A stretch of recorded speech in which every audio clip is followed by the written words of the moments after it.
Hi, everyone. Thank you for joining us for your lunch hour today. My name is Jen Gregory.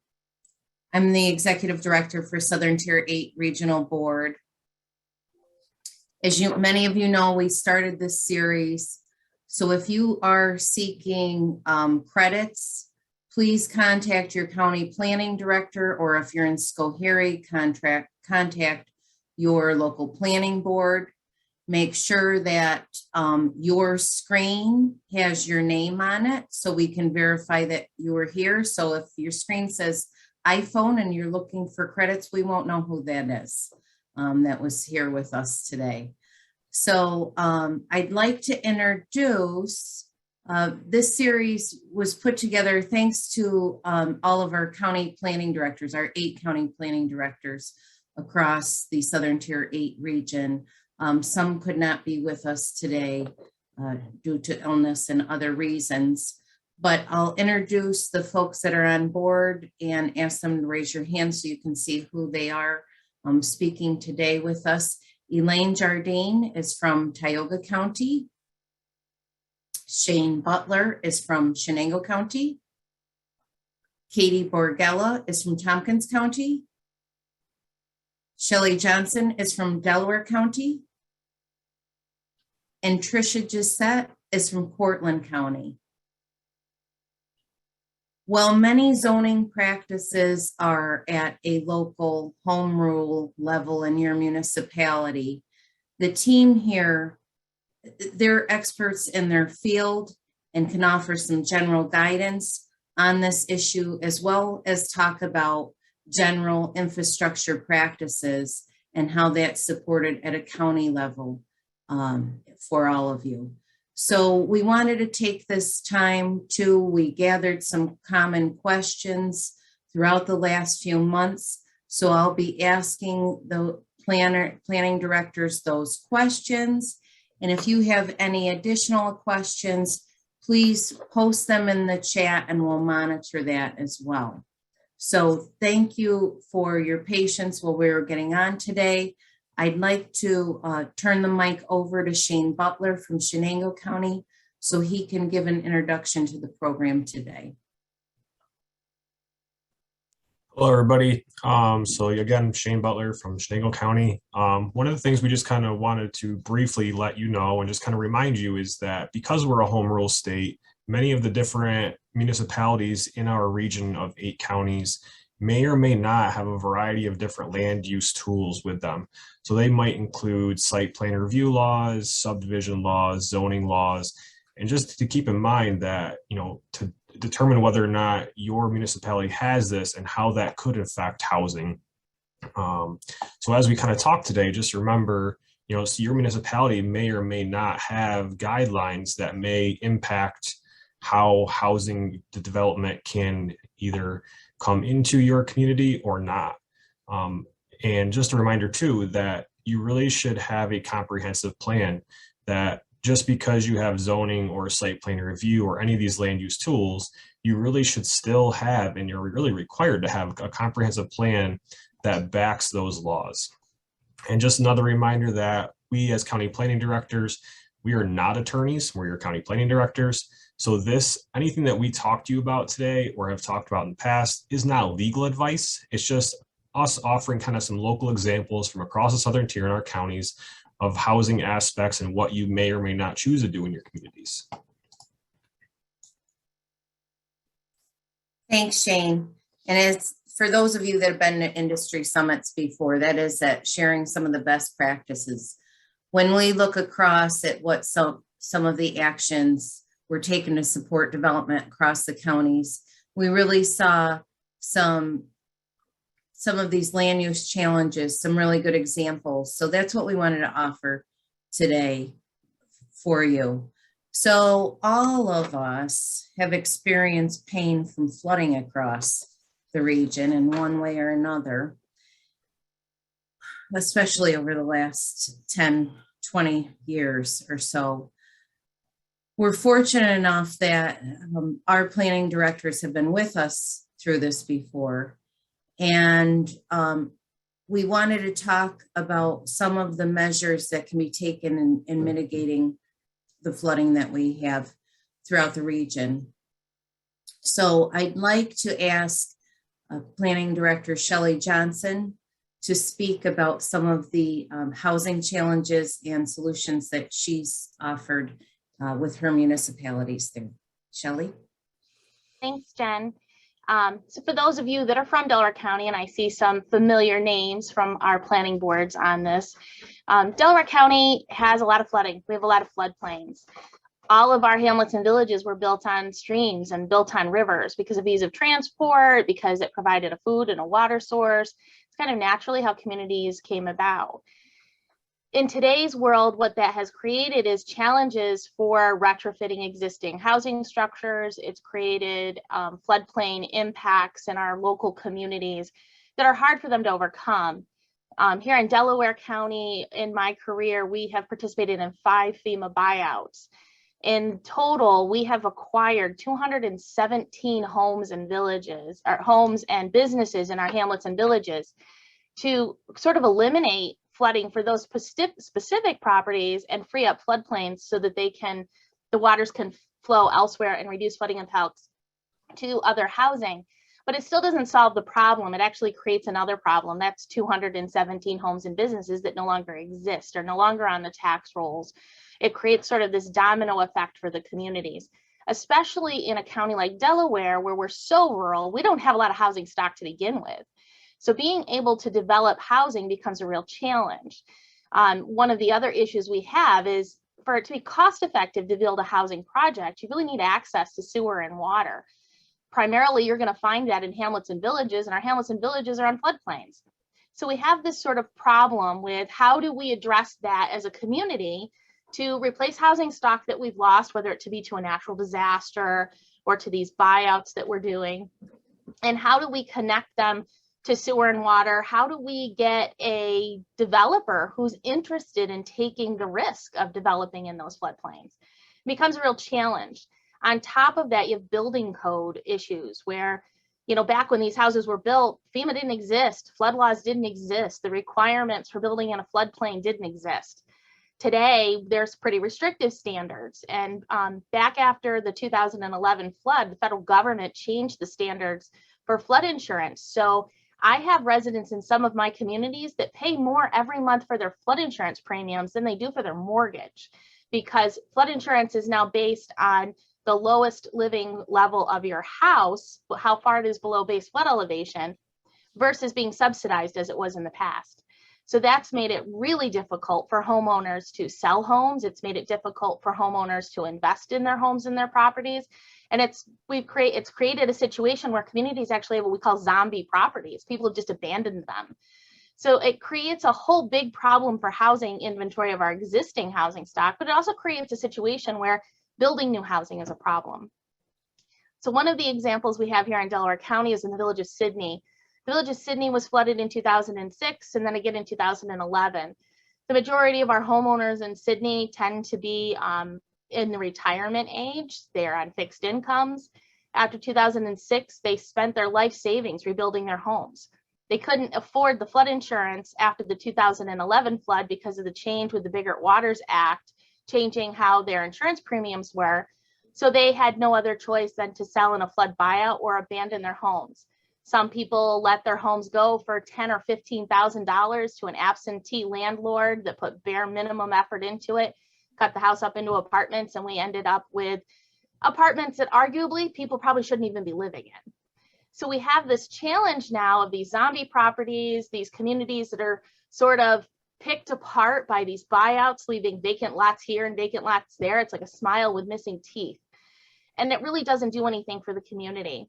So Sidney came up with a plan to actually remove the homes from an entire section of their village that was the lowest level below base flood elevation and create a green space. Now, not every home participated, but over 100 homes did. It's going to leave us with about 30 homes in that area. And what they want to do is create this open space area that can be a community use. They're talking about amphitheaters, they're talking about edible gardens, they're talking about educational walkways, constructed wetlands that reduce the flood fringe in other parts of the village, reducing flooding impacts to other housing stock. And in turn, they purchased a piece of property, the village did, They ran sewer and water and built a street and created, now in this case, only 21 lots, but they're looking to create additional single family home lots that they then have invested all the infrastructure in so that somebody could then possibly purchase much easier and get a mortgage to just then build a structure and not have to worry about all the upfront costs of a road and infrastructure, which are the big driving costs for developers often when they come in to look at a village or a town to do an investment project. They currently haven't sold any of those lots. Last summer, they did finish the road and the infrastructure, and they're just in the process of starting to market those lots. Their hope is that they'll be able to replace some of their tax base with that. The houses we bought, most of them were appraised in pre-flood condition between $60,000 and $100,000. Some of them substantially even less than that. You're not building a new house for that amount of money. So their hope is they'll be able to build $100,000 or $150,000 assessment houses on those 21 lots to absorb some of that tax base loss. So these become real community issues. But the hurdles with that were we had to annex property from the town into the village. The village had to change their zoning in that particular portion of the village to allow single family homes because it was actually a business district there. We had to accommodate environmental issues with stormwater runoff for the new road that was being constructed. It's a pretty big project when you start to do projects like that, and they really need to be done on a whole community basis, much like Sydney did. Otherwise, it's very difficult to do that type of development.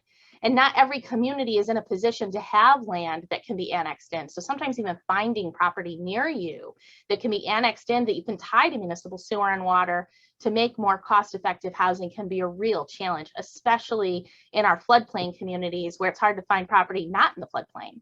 Mm-hmm. One of the other projects that we did most recently in the village of Walton, anybody familiar with the village of Walton would know that village has 4 floodplains. They have 3 streams that come through the middle of the village and the river itself. When the new maps were adopted in 2012, much of what was 100-year floodplain became floodway, which makes building impossible in those areas. It's a totally different designation. Getting flood insurance in those areas is impossible, basically. So those properties became very difficult to sell. They became difficult to get COs on. So with our Soil and Water Conservation District, we actually did what we call our local flood analysis. We determined what it would take to pull back the flood fringe in that community on these parcels to pull houses out of the floodplain. And we just finished 2 projects, one where we actually took fill that the village had put in over years along the river on a village-owned property. That reduced the flood fringe on their main street, which is where their business district is, making those businesses, again, viable places because their flood elevations went from floodway back to floodplain. And then along Third Brook, which is one of their major streams that runs through and actually impacts craft, one of their largest industry in the village, we did a flood bench project on one side of the stream that pulled 7 houses completely out of the floodplain, and 42 homes went from flooding impacts on their first floor to just minor flooding in their basements. We're now working with those homeowners to fill their basements and take them completely out of the floodplain's BFE so we can significantly reduce their flood insurance requirements. That kind of innovation is what it's taking to make existing housing stock viable in that village, making those lots viable for them to be rebuilt on without having to put them on stilts in order to build in those floodplains and meet your flood law standards. And I know other counties have done similar projects. Broome County did a school where they elevated it after the 2011 flood. They put their playgrounds underneath the building. It's really a beautiful site. There are projects that are going on in Broome County, in the town of Union, in the town of Johnson City, where they did buyouts and they're building flood compliant structures without basements or elevating some of the property to make these houses so that they can live peacefully in the floodplain without overly expensive flood insurance. So there are ways of doing it. There are ways of engineering it. And it's a way to meet our challenge of a lack of affordable, viable housing when we have so many floodplains in the southern tier. Thank you, Shelley. Such interesting projects there in Sydney and Walton. Really inspiring too to see this. And you started that after Hurricane Sandy, right, in Sydney? Yeah, Tropical Storm Lee is what impacted Sydney, but yeah, it was so it was the state combined the Irene, Lee, and Sandy dollars into one big pot, and Sydney was one of their community, one of the New York Rising communities, so they had the availability of funding from the state to help with that. There was about a We're- $50 million investment in Sydney to make all of that happen. Wow, incredible. And this started, what year was that then? You've been working Our on this? initial FEMA applications went in 2012. The flood was September of 11. Our initial applications to FEMA went in 2012. And then the CDBG dollars through New York Rising started rolling in about 2014. And we're still working on it. I have about 6 homes left to acquire there. Happy anniversary of sorts. Yeah. You. So, moving west over to Owego County, Planning Director Elaine Jardine has some adaptations as well that she'd like to share in Owego. Elaine, can you tell us more about that? Yes, thanks, Jen. Good segue from Shelley's presentation. But first, I would like to reiterate some points that Shelley made in that full municipal water and sewer coverage is very limited in our counties and is also located in the floodplain because that's where our villages and hamlets settled and populated. So that's a number one challenge right there for housing development. Municipal water and sewer is very limited, and it often is located within the floodplain, as is with the village of Owego in Tioga County. The village of Owego flooded also in 2006 and 2011 very badly. We thought 2006 was really bad until the 2011 flood came along with Hurricane Irene and Tropical Storm Lee. 80% of the village's land area is located within the floodplain. So there's not really any place to annex around the village into the town because it's all very hilly and steep topography. So we are faced with infill development that is compliant with current day codes if we want to build more housing in the village of Owego and at higher densities. There is a project going on right now in local approvals with a developer out of Tompkins County in Ithaca who we're trying to get through local approvals that will include 31 unit apartment building, 2 6-unit townhouse complexes, and 1 3-unit townhouse. So 4 building footprints that will be elevated only at their building footprints. And then they will be elevated to 4 feet above BFE to protect both the residents and their contents.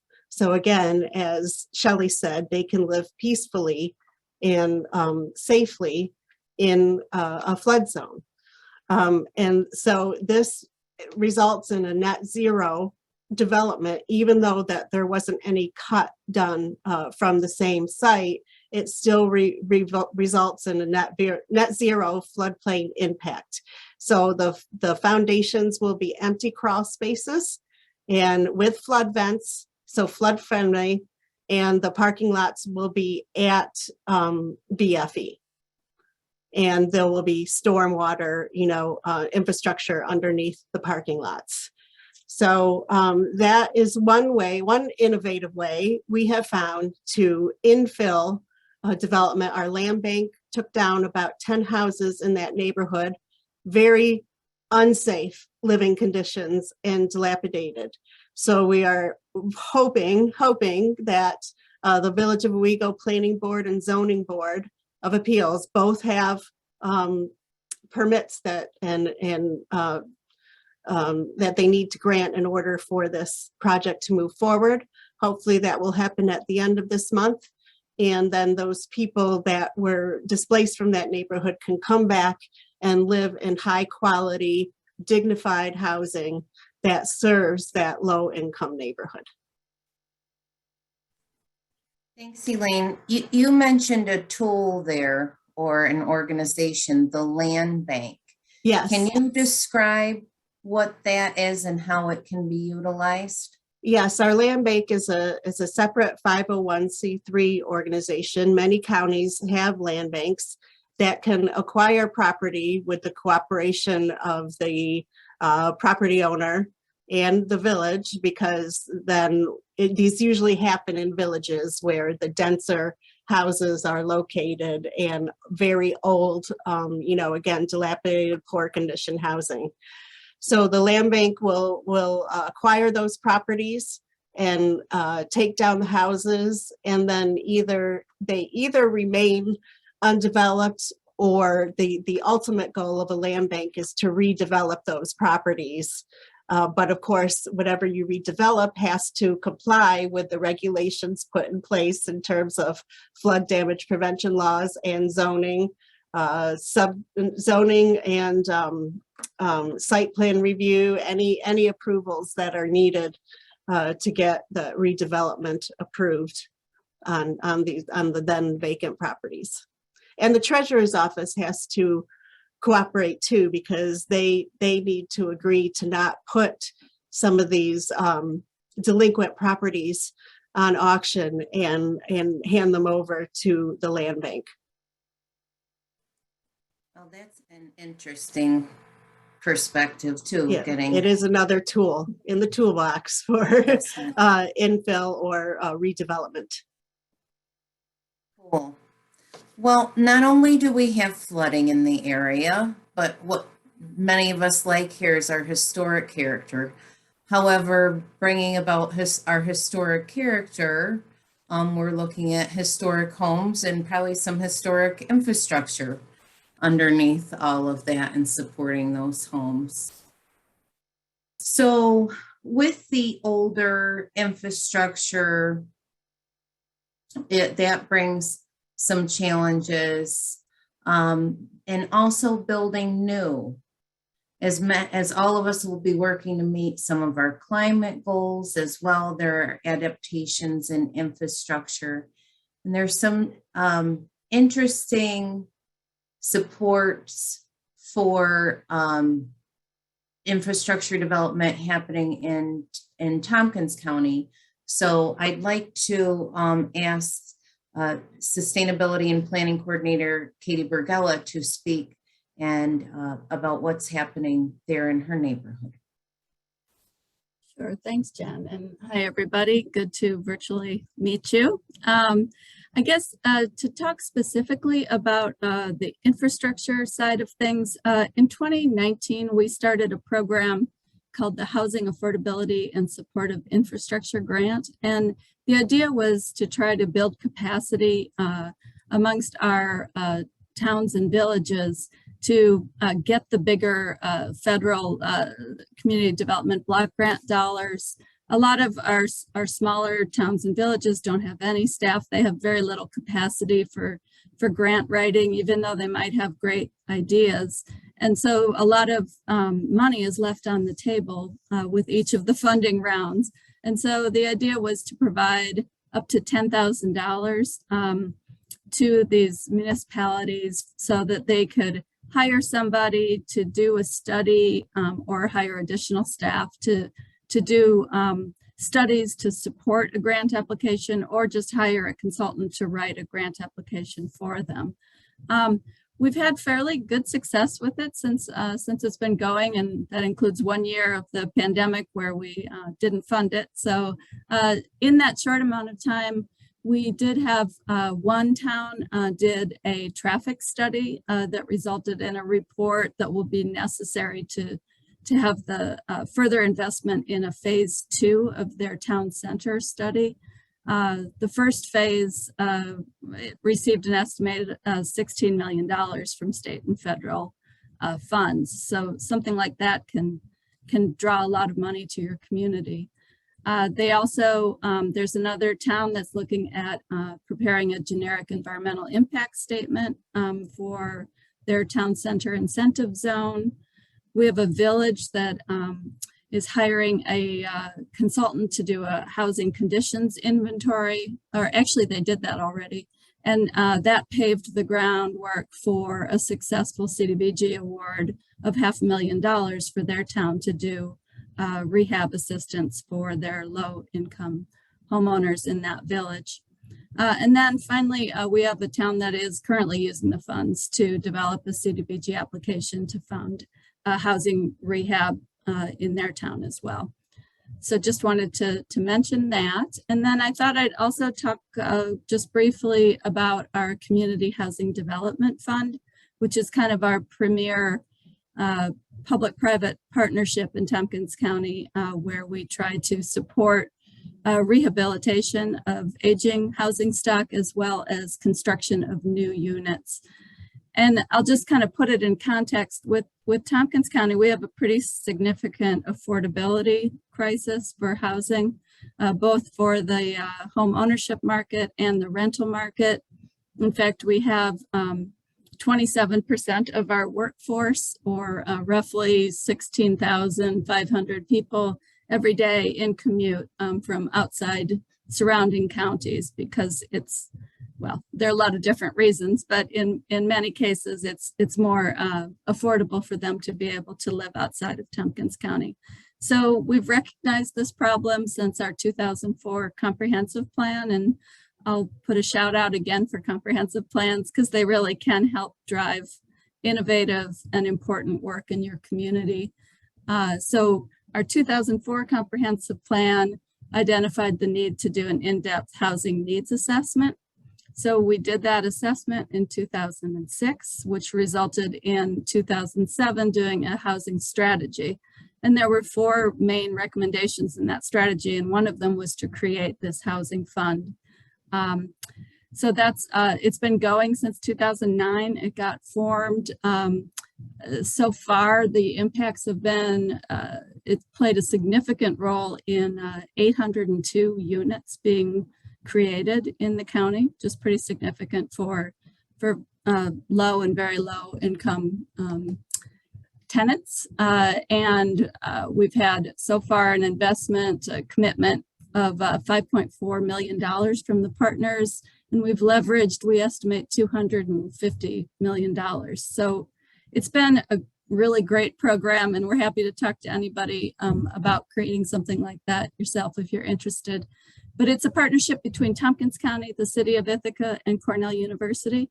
And it's an annual cycle. We have annual allocations into the fund, and we enter into 6-year memorandum of understanding so that we can cooperatively fund both rental projects and owner-occupied projects.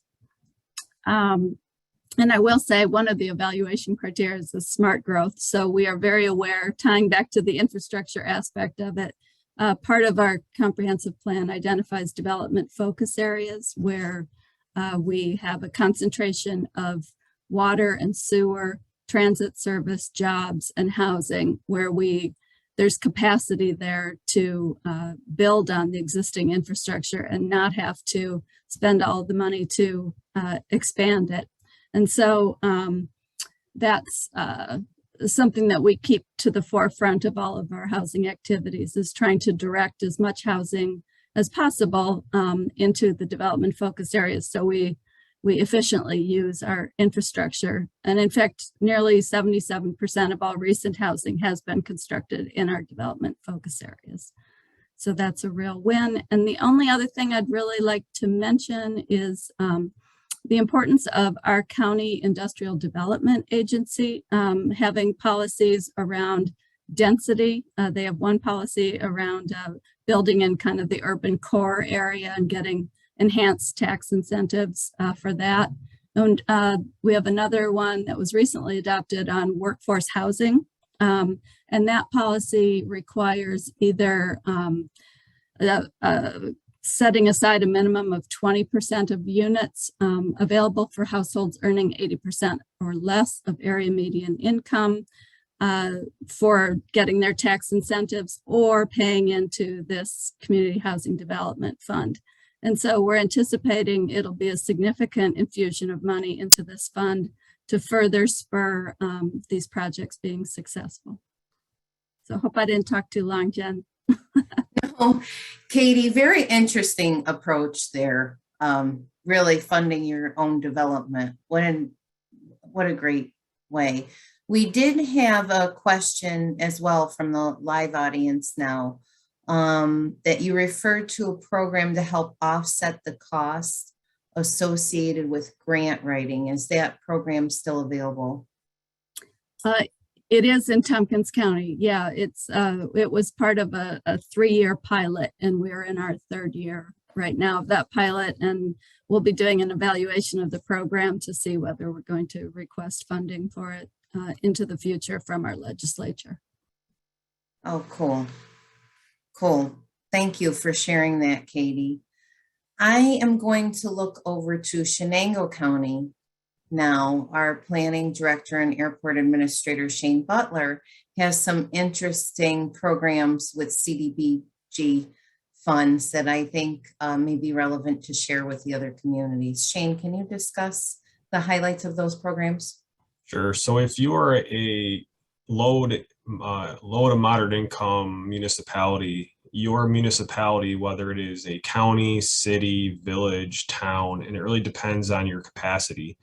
You can apply through New York State Office of Community Renewal it's actually through HUD as the funding source for what are called CDBG grant programs. So our county has a number of those and have in the past, which can be mobile home replacement, where you help with low to moderate income families exchanging basically a mobile home that's dilapidated into a new home. There are home ownership programs for those who have not owned a home within the past several years. There's rehab programs, but again, these are all typically straight for low to moderate income households. And you see a lot of these programs for municipalities for low to moderate income households. And unfortunately, there's very little funding sources for some of these higher end, or even what like a United Way may call like an ALICE population, where people aren't in the poverty level, but yet aren't in like a higher income level. They're kind of like that working poor is what they consider. So again, it's just a matter of remembering all of your different types of housing programs. But again, that is one source that you can go with. Thanks, Shane. Very interesting. Thinking more about that infrastructure that we have, I'd like to call upon Cortland County Planning Director Tricia Gisette to talk about the setbacks, different tools that may not fall under zoning, but different tools that will help with setbacks so that we can maintain the integrity of the water and sewer systems at the household. Thank you. Yeah, so I think a lot of us here on this call, hi, by the way, we live in rural communities, and I think that we see a lot of municipalities that are kind of dealing with this shift and change as well with housing options. We've seen a lot of movement going toward the multi-generational housing situation. In-law suites on homes and secondary homes being built on single parcels. We've seen a few of these applications come through our planning board as well for review. And it's also just a note that these, although they create a more affordable housing situation for a lot of people, it's also making sure that the parcel at hand is meeting all your local requirements, your setbacks and your minimum lot acreage for your local health department requirements. Here in Cortland County, we're at the 2.4 acres as a minimum lot requirement. So that's, that allows you to have your own septic and well. And of course, this is just development on parcels that are not connected to municipal water and septic. But like Elaine talked about in Tioga County, we're very similar here in Cortland County, that there's, unless you live in one of the villages or in the city of Cortland, there's very few there's very few public water wells. There's a few, but the majority, there's a large percentage of residents that have private septic and sewer and wells. So that's kind of this push-pull. It makes sense to try to have more people living in one place, but we need to make sure that our infrastructure is designed to be able to handle the amount of people that we have living in these locations as well. Thank you, Tricia. Good reminder for all of us, especially with the influx of population coming in and trying to expand outside the more urban centers. So there's an interesting approach that Shelley shared with us about as well, is working with the infrastructure that we have and the historical buildings that we have. Shelley, can you talk about some of the modifications to improve workforce housing in the Walton area recently? Sure. So as many of our rural communities, a lot of our housing stock is actually historic. They're listed on the historic preservation list. They require protection under the State Historic Office. In fact, many of our buyout properties were considered historic properties, and we've had to complete and conduct complete historic review of those homes before tearing them down, preserving and protecting the most historic features. Everything from door and window jambs to doorknobs to stained glass windows to entire staircases in some places. And so when we have been looking at mitigation, trying to protect and preserve that historic integrity, because these homes have a great deal of value, and sometimes it's about community character that is the value, we have to look at things like, how do we properly elevate these homes? A lot of them don't have current foundations. You have to redo the foundation line correctly. But that also means you have to be very, very careful that you don't affect the integrity of the historic features. So if a property is considered historic and listed on the National Register, if 50% or more of the integrity of the historic features in the home are damaged or lost, it gets removed from historic protection. So you have to be very careful that you actually protect and preserve those historic features. So if you might replace a foundation, but you've got to keep intact then the outside siding, vinyl siding and vinyl windows are a no-no. You don't want to do those, you've got to protect them. There are ways to protect historic windows and still do weather resistance. And some of the climate change policies are going to come into conflict with that, because retrofitting a historic home for electric heat or for a heat pump versus the steam heat or the coal heat or the oil heat that they currently have, or in some cases wood heat that they currently have, may actually kick into that 50% because the cost of those changes are so dramatic. So in some places, we may actually have to even talk about legislative changes in order to address that. With the floodplain issues, one of the things that we found is you can actually get a variance from your flood law that allows a historic home to actually not have to meet the most strict standards of your code. So maybe it doesn't have to be elevated as high, but you have to prove, the burden of proof is certainly on the property owner or the applicant to prove that these variances are needed, that these hardships exist. The historic integrity of the home is essential to the community. Maybe it's the first house built in the town, or maybe it's the former home of a current president or a congressman that's essentially important to the community. Those types of things have to be done, which means you're documenting the history of the home. The benefit of those homes in your community, though, can be so great. For many of our communities, those are sites people come to see. That's what draws people to our communities. It's an economic driver. It's preservation of the community character. It's the history of the community that you just don't want lost. So those become really important features of doing any housing project. It also can drive what housing projects can go around it. If you have a particularly pristine historic district, I think of Owego when I think of a historic district. They have a beautiful, beautiful historic district along the river that obviously has been impacted by flooding. And I know Elaine knows a great deal about this.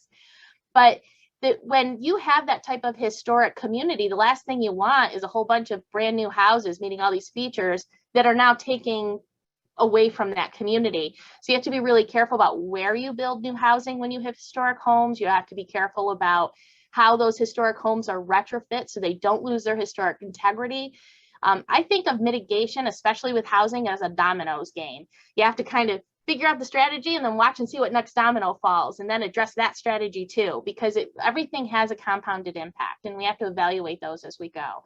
But the history of our villages and our towns are essentially important to the community, and we have to be careful when we're addressing housing that we're not destroying that integrity.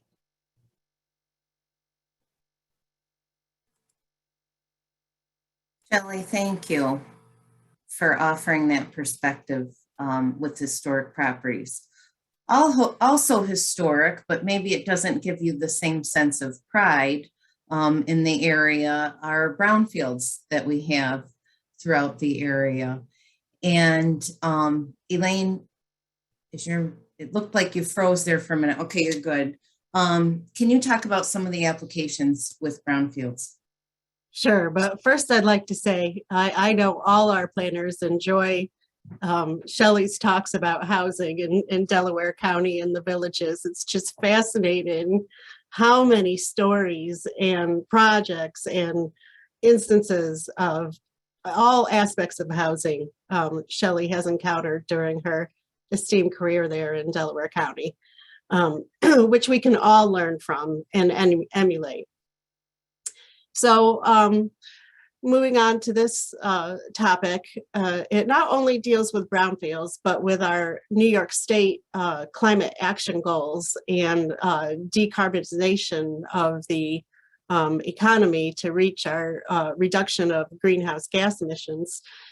So it is best to look at existing buildings you have to rejuvenate those, because you won't be adding as much to the carbon footprint, not as much energy to build new homes, not as much waste to the landfill when you reuse buildings. And the list goes on and on and on about the benefits for our new non-carbonized economy for using existing buildings for housing, especially multifamily housing. So even though our Broome County person couldn't be with us today, I just wanted to mention the great projects they're doing in the old EJ buildings by converting at least a couple of those buildings in Johnson City to multifamily housing. I don't know much more about the project, but they are really great projects for providing the housing needed in the Johnson City area because of the new schools there, the pharmacy school and nursing school. So we just wanted to put those projects out there on the radar for Broome County folks as something that has been planned for a long time and now is coming to fruition and a great benefit for all of Broome County.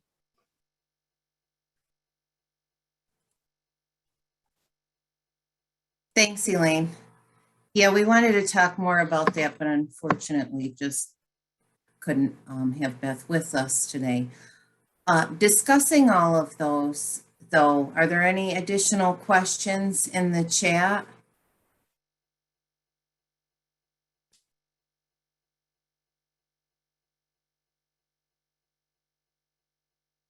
Sure.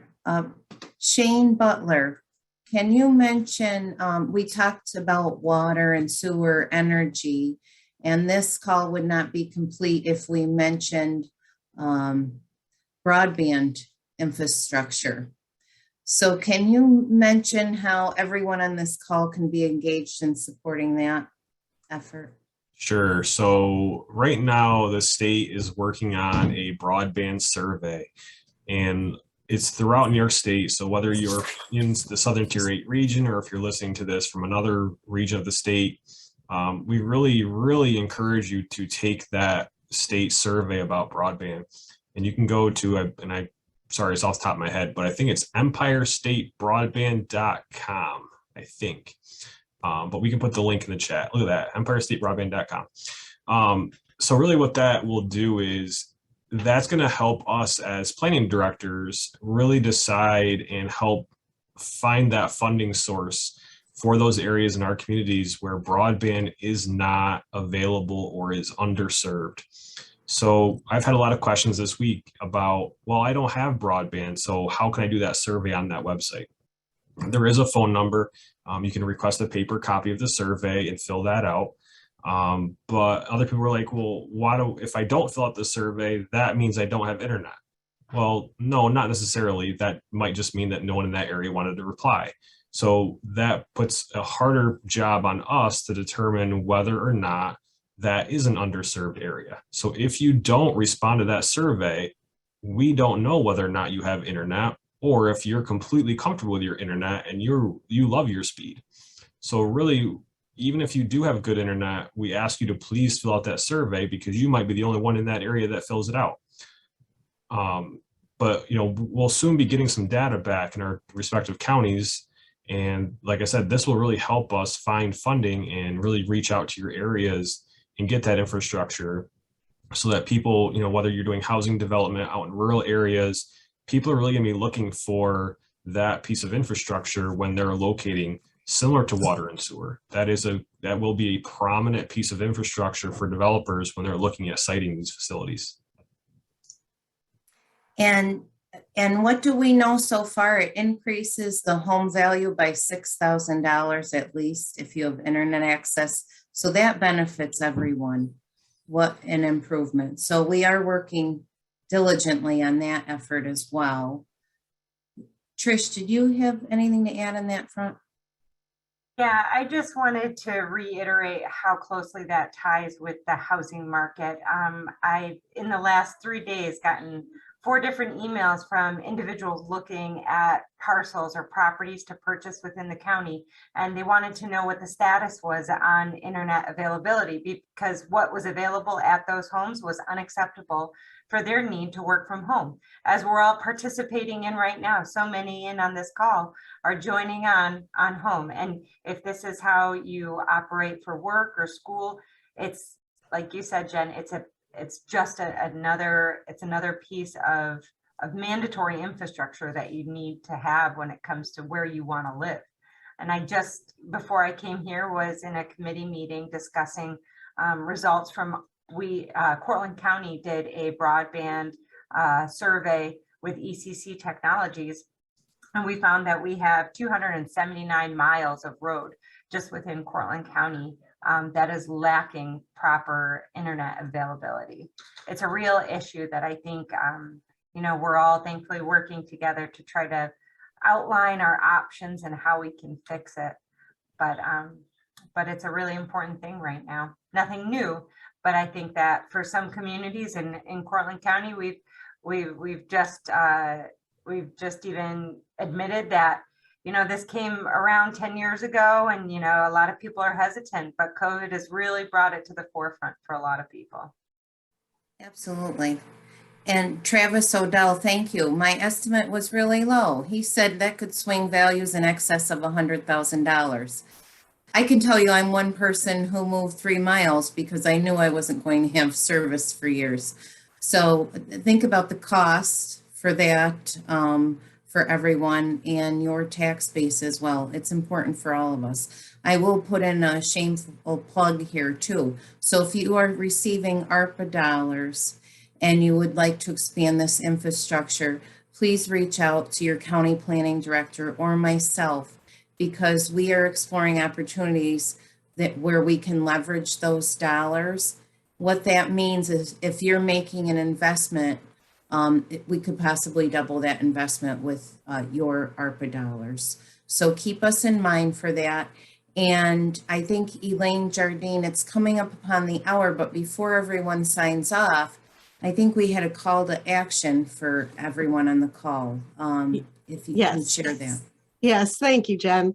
So as you have heard today, there are many challenges about why new housing or redevelopment of housing is not happening in your area. And if you want to help the shape of what your community is comprised of and looks like, the best thing you can do is be a volunteer on your local or county planning board, or let me phrase it a different way, your county planning board or a local or municipal planning board or zoning board of appeals. These are the people that conduct the local approvals for all kinds of projects, but housing projects as well, and they need your help. Many volunteer boards are not seated at their full capacity, which hurts voting and therefore hurts the passage of projects that are important to your community. So please contact your town or village hall or city hall and see if there's any openings on your local planning board or zoning board of appeals, or contact your county to see if there's a vacancy on your county planning board as well.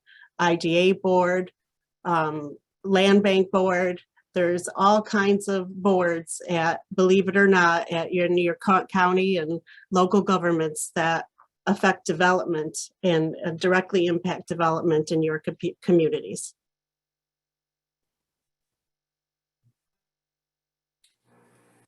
Thanks, Elaine.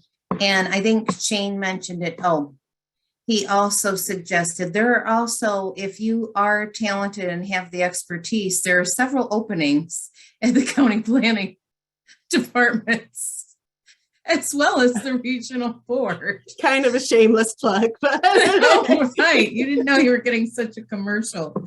And the other is some of our comprehensive plans are a little dated, and we all like decades old.